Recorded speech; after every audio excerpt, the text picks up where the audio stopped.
Watson, my dear fellow. Absolutely fantastic. Oh, what's happened? You look as if you'd seen a ghost. A ghost? Brandy, that's what I need, brandy. Brandy. Yeah. Oh, yeah. Who struck you? Well, you said it yourself. It was a ghost, and without any previous warning at all, he hit me in the eye. Yeah, wait a minute. Yes, I think you better have another. Well, thank you. And now I'll begin again. Who struck you? Upon my words, Holmes, it was a ghost. The ghost. Huh? Do you have a headache, Watson? It may seem humorous to you, but I mean, look, let me tell you from the beginning. Yes, please do, but start right at the beginning. Right, well, I was on my way back from the club. You see, it was about 8 o'clock. And I got into Spender Street, and I was just opposite that little tobacconist. You know, makes that Yes, yes, I know, yes. There we go on, Watson. What did you do then? Well, I saw a man in front of me suddenly clutch his chest. He was walking towards you? How do you know? Well, I mean, you said he staggered and clutched his chest. You must have been... Yeah, that's logical. Anyway, anyway, I rushed up to him to help him, you see, and he's still able to mumble something about, he had a heart, and he lived in 19 Hooper Street, and would I help him get there? But there were no other pedestrians? No, the street was completely deserted. Good. Go on. Well, then his landlady let us in, and he was unconscious by that time, so I carried him up to his room, and I laid him out in his bed, and Holmes, he was dead. Now, look here, Holmes, he was absolutely, completely, and utterly dead. I couldn't make a mistake about a thing like that. No, of course you couldn't, old man. No. Go on, then. What happened next? Well, then I told the landlady rather said to me that she'd call the authorities, you see, and I left my name with her just in case, they'd want me. And then, well, I thought it would be rather more delicate if I left, you see. I mean, he must have relations. Yes, it's quite right, Watson. The most delicate situation. Yeah. What was the man's name? Higgins. Albert Higgins. Uh-huh, I see. And what did you do after you left the house? Well, you see, it had been a bit of an effort, carrying him up like that, so I got down the stairs and popped across the road into a pub and had a pint. And then I started off back to the flat, you see. Well, I just turned the corner into Spender Street, and there was Higgins, Albert Higgins? Yeah, just face to face with me. There he was, large as life. We stood looking at each other for a minute, then he lashed out and hit me in the eye. And then really, Holmes, he vanished. Vanished? Yes, he's into the blue. Well, he ran away? Well, the street was rather ill-lit, and it took me a minute or two to pull myself together. And then I don't know whether he ran away or not, but he vanished. Well, that's most unusual. Most? Did you speak to this ghost? Well, I may have said, good gracious, Higgins, or by Jove, Higgins, or even good heavens, Higgins. Oh, yes, perfectly natural, Watson. Describe Higgins to me. Well, he's 50-ish. Sandy-haired, medium build. Well, is that all you observed? No characteristics? Well, now, really, Holmes, when I had the chance of examining him on the bed, the most obvious characteristic was he was dead. Yes, well, how was he dressed? Green tweed suit. What, just wearing a green tweed suit? He must have been wearing something more than that in this weather. Oh, no, he had a big floppy hat and a long overcoat. Ah. Oh, and something else. Yes, I did notice something else. He limped. Aha. And was he carrying a cane? No cane. Well, is there anything else, Watson? Think hard.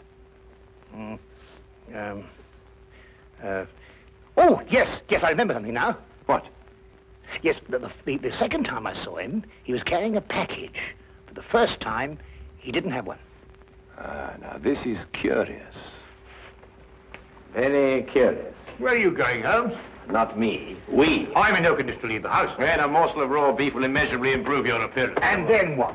Then we shall do our best to track down the belligerent ghost of Albert Higgins. Fascinating idea, don't you think? Well, the whole thing's been most unnerving, I mean, it knocks the wind out of the chap, yes? Oh, really, no.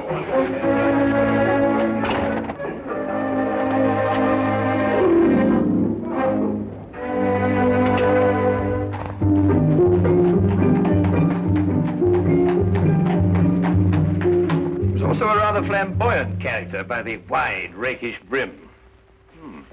I see he was an artist, too. Well, he hasn't painted very much recently. Notice the specks of paint underneath the brim here. And not house paint, but canvas oils. Here, what's this? How are you, Jensen? What are you doing in poor Albert's room? Oh, good evening, Mrs. Blake. You remember me, Dr. Watson? You're the bloke who brought poor Albert in. Yes. Who's your gentleman friend? This is Mr. Sherlock Holmes. Mrs. Maggie Blake, the landlady. Pleased to meet you, I'm sure, Mr. Holmes. Oh, poor old Albert. He was proper fond of life, Albert was.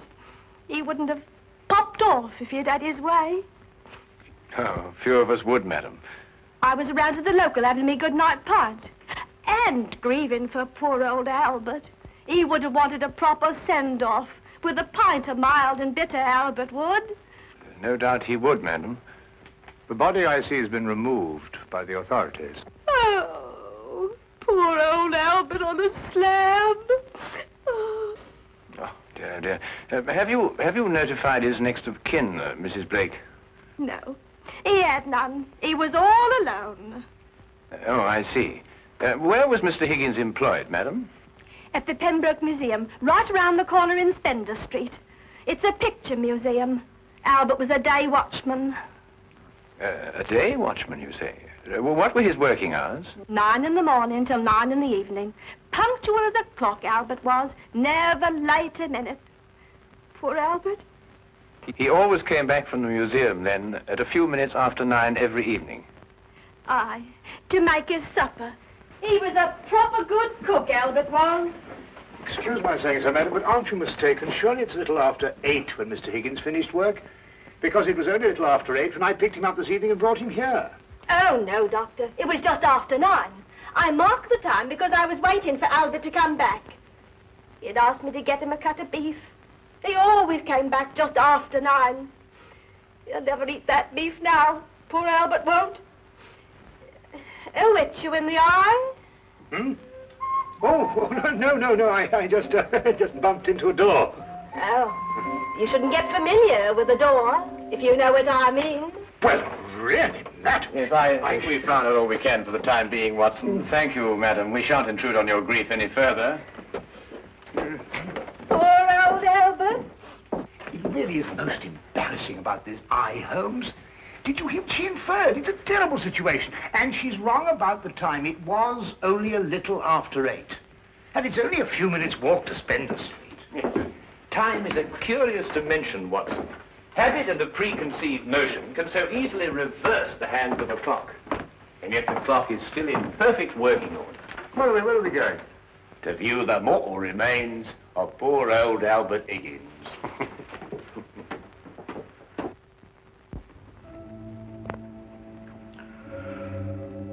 Well, there he is, Mr. Holmes.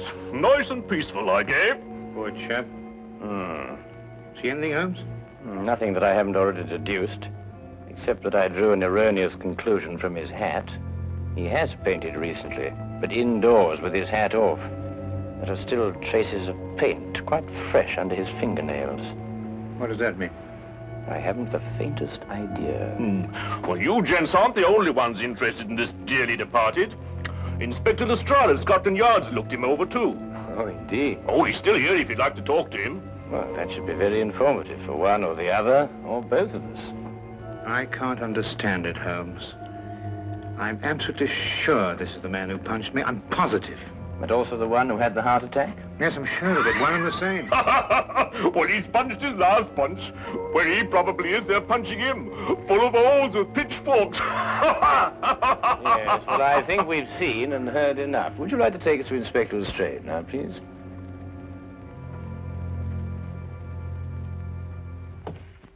Ah, hello, Inspector. Oh, Sir Holmes, I'm surprised to see you here. Now, this is one case you can't make anything clear out of. Oh, then why, my dear Inspector Lestrade, are you here? Well, when they brought him in, somebody recognized him as pound-note Albert Higgins. I come along to check their identification. We like to keep a track of our old pals, you know. What was he in prison for? Counterfeiting. He made the best pound note you ever saw. Yes, he was a real artist. Lestrade, there's no doubt as to the cause of death, is there? Oh, sorry, Holmes. Heart failure, no foul play. I understand you were with him in his last moments. Yes, I was with him on the street when he had the attack, and I took him home. There's nothing you could do, I suppose. Nothing. He was dead before I had a chance to do anything. By the way, what time was he brought in? Oh, let me see now. It would be about, yes, here we are. 9:45. Higgins' landlady notified Constable Smithers at 9:30. Smithers had them remove the body in a matter of minutes. Inspector, are you sure it was 9:30 and not 8:30? No, 9:30 is right here in Smithers' report. Why? Oh, no, it's nothing at all. You're quite sure, Lestrade, nothing more to this than a simple case of natural causes? Ah, no, there's no mystery at all. No mystery, Mr. Holmes. What happened to your eye, Dr. Watson? Oh, I bumped into a door. A door? Oh, well, that's a new one anyway. Was it a pretty door? No, really, Lestrade. That's all right, Watson. I won't tell a soul. Well, really, this is insufferable, Holmes. Nobody believes me. Well, why did you tell them the truth? What, that I was punched by a ghost? Yes, I see what you mean. We may have to take on this case anyway, if only to protect your honor and reputation. Well, it's intolerable, Holmes. Absolutely intolerable.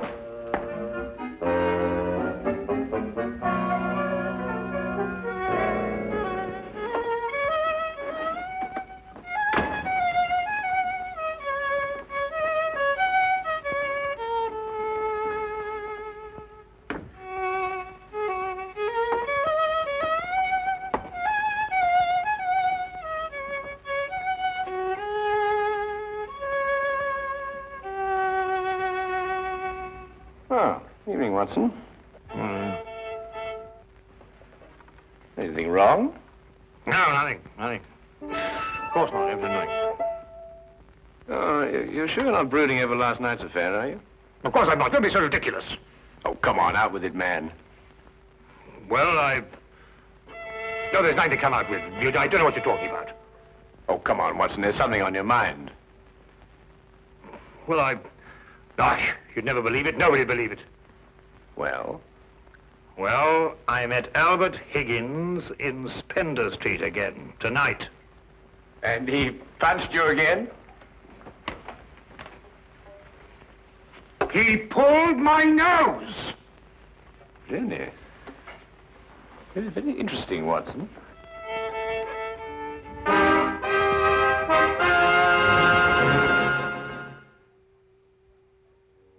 My dear Watson, calm yourself.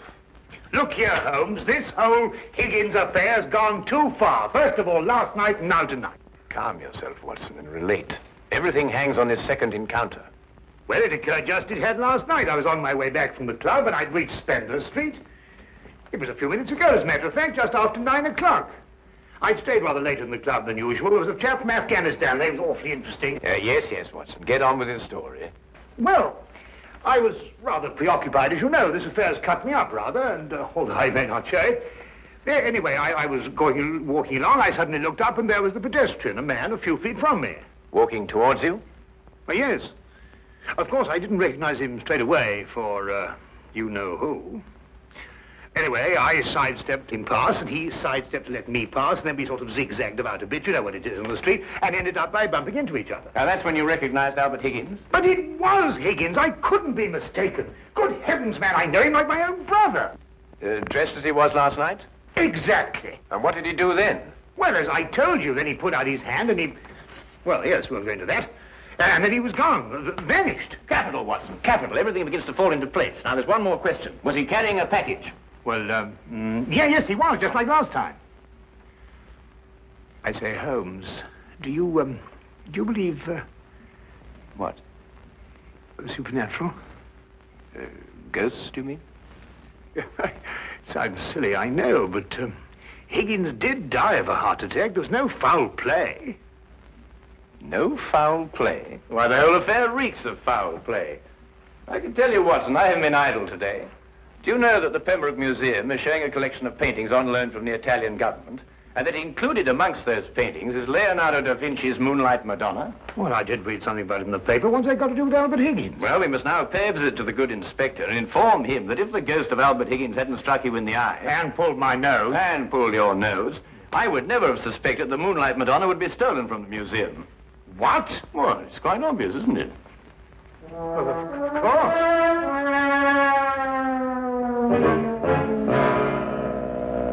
I see. Oh, thank you. Well, we'll soon know, Mr. Holmes. But if the picture's still hanging in its place, and we've dragged the curator out of bed to check on it, well, false alarms like this don't exactly help the yard's reputation, you know. And what about my reputation, Inspector? When I say a man died a little after 8, he died a little after 8 and not a little after 9. And when I say that his ghost punched me in the eye half an hour later, hang it, he punched me in the eye. Oh, we all have our off days, Dr. Watson. To err is human, as the poets say. And furthermore, if I tell you that I bumped into this chap's ghost again tonight, You didn't tell me about any second meeting. Oh, didn't I? Well, nothing. An hallucination, that's what you had, Dr. Watson. Yes, it's, psychological. That's the thing in crime today, psychology. I've been studying it, you know. You astonish me, Inspector. Oh, we're not as backwards as you think, Holmes. No, we like to keep abreast of the times. Though I don't mind admitting I don't think the psychology's got much of a future. Oh, come in. Ah, Hawkins, you saw the curator? Oh, yes, sir. I called him, Mr. Bentham, as you instructed, sir. He was quite excited when I told him this picture called The Moonlight Madonna had been stolen. And so we rushed around the corner to the museum. And? Well, sir, the picture was there, hanging in its proper place. Good night, sir.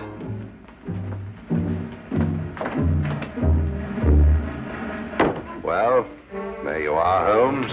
As I said to Dr. Watson, to err is human. Can I give you gentlemen a lift anywhere?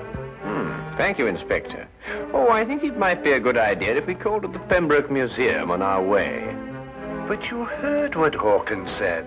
The picture was hanging in its proper place.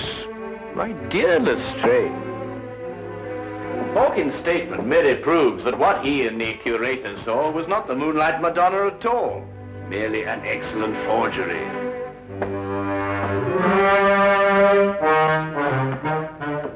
What's he talking about? Art, ghosts, my black eye, and psychology.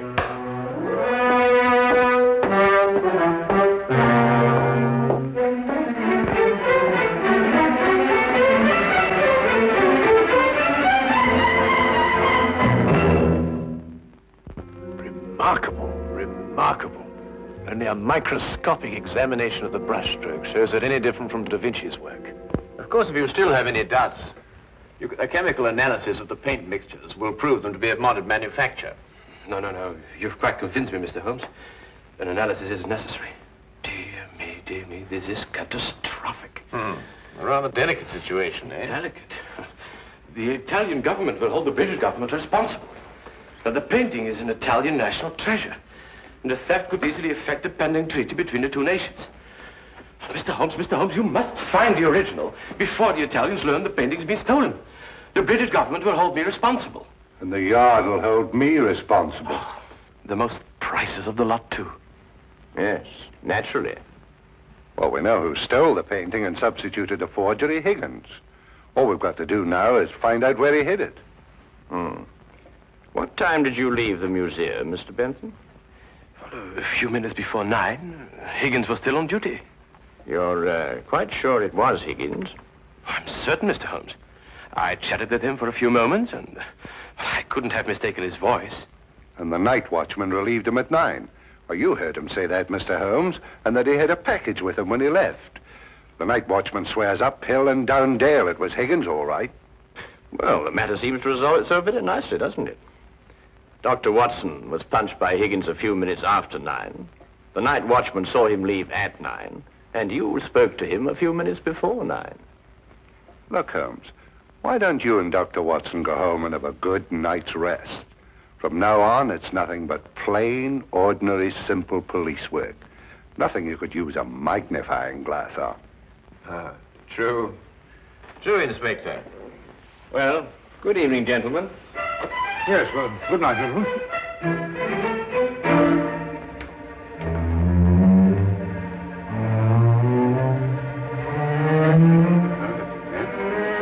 Terrible, Inspector. Terrible, Inspector. Terrible. What do we do now? Interesting affair, eh, Watson? Look, I don't care what anybody says. It was after 8 when Higgins punched me. Well, has it occurred to you that if Higgins didn't punch you, who had the heart attack? Well, now, look here, Holmes, Oh, confound it, for all I know, it was Higgins who punched me and his ghost had the heart attack. Come on, Watson.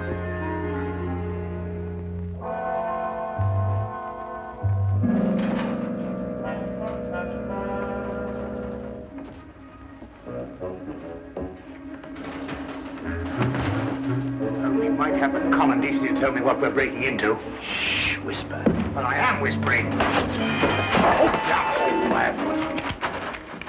Look here, we broke into the rear of the museum because if so, Holmes, really, I don't know what's going to happen to us.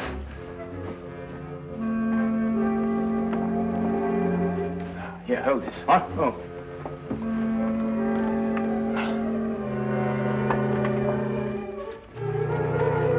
Holmes, this is sheer vandalism. Yes, well, then there must be a bit of a vandal in us all. Holmes, what are you doing? This is wanton destruction. I've never seen anything like this in my life. I forbid you to. I didn't know this side to your character, Holmes. I'm shocked. Ah, just as I thought. Look, Watson. Good heavens, the Moonlight Madonna. Yes, ingenious, isn't it? And yet, what could be simpler than to attach it to the back of an old rubber painting? How on earth did you work that out? Well, I just asked myself where I would hide a stolen canvas. Holmes, have you gone mad? No. We just await events. I don't think we should have to wait very long. Mr. Holmes! Dr. Watson! What's the meaning of this? Watson, I believe you've already met Mr. Bentham in his capacity as curator of the Pembroke Museum. Allow me to present him to you now as the picture thief. Charmed, Dr. Watson. Oh, delighted. What is this? So you discovered my little hiding place, Mr. Holmes. I'm curious. How did you know it was I and not the late lamented Higgins? Yes, I believe Dr. Watson's story from the first. If Higgins died at a little after 8, it must have been someone else who struck him a little after 9. But it was Higgins who punched me home. Don't know, Watson. It was a limp, a wide, floppy hat, and an exceedingly long overcoat that punched you, seen in a dimly lit street. A psychological misidentification, as the good inspector would call it. The night watchman was also a victim of the same illusion. And what about the landlady? How much did you have to pay her to set back the time of death by an hour, Mr. Bentham? Oh, not much, Mr. Holmes. How did you know it was me? Dr. Watson and the night watchman both identified the 9 o'clock Higgins visually at a distance. Only you pretended to have spoken to him. This meant that either you were lying or Dr. Watson was punched in the eye by a ghost. I believe the simple explanation. You almost make me feel transparent, Mr. Holmes. To anyone who viewed the facts objectively, you were. It's a pity that one crime has to lead to another. Yes, and I think it's a great pity, Holmes, that you broke that vase. Oh, yes. But it's only an imitation. Nonsense, you can't tell me that sort of work like this is an imitation. Perhaps the pieces can be... Well done, Watson, well done. You know, Holmes, you didn't have to invite him here to catch us. You put us in rather an awkward position. Oh, my dear fellow, I have sublime confidence in your ability to extricate us from any predicament in which my rashness may place us. Might I suggest that you now fetch the good inspector? Yeah, here you are. Yeah. Excuse me. I say, Holmes, Bentham punched me in the eye. Who was it tweaked my nose? Well, my dear old chap, it was absolutely imperative that I make certain that the limp, the hat, and the coat were really capable of fooling you. You? Yes, I regret to say I not only tweaked your nose, but I also pulled your leg. Oh! What?